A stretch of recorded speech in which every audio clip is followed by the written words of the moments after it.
So before the pandemic, I thought we were in a good place because we had the Coalition for Epidemic Preparedness Innovations. We had people talking about sharing vaccines, sharing resources, and then the global science community came together. Everybody shared data, worked together.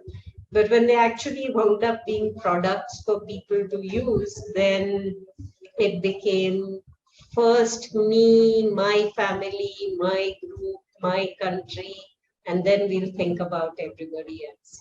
So I think we were a bit naive to think that any preparatory structures we set up that did not account for this nation state narrative would work.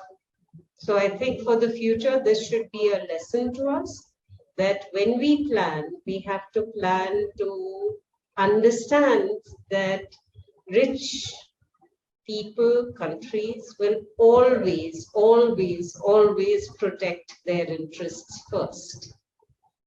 And after they do that, what are our solutions? What's the insurance we can put in place to make sure that the poor are not left far, far behind?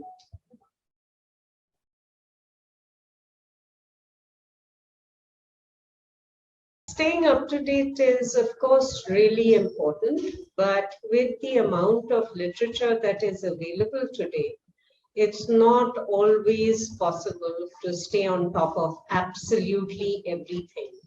So I think most of what I do is make sure that I'm tracking the content of key journals and ensuring that I have alerts set up from Google if there is anything interesting that appears for the subjects that I read.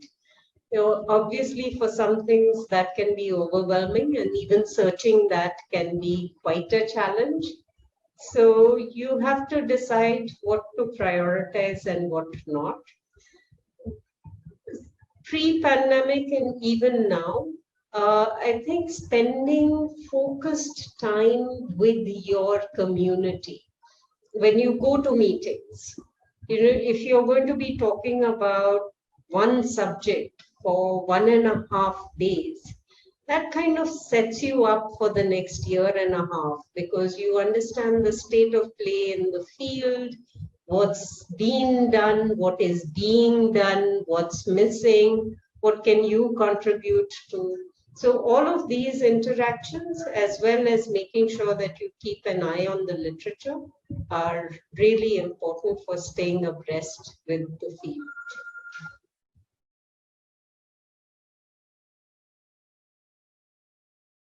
Idea that all scientists, well, I think the best thing that happened to scientists was Big Bang Theory, right?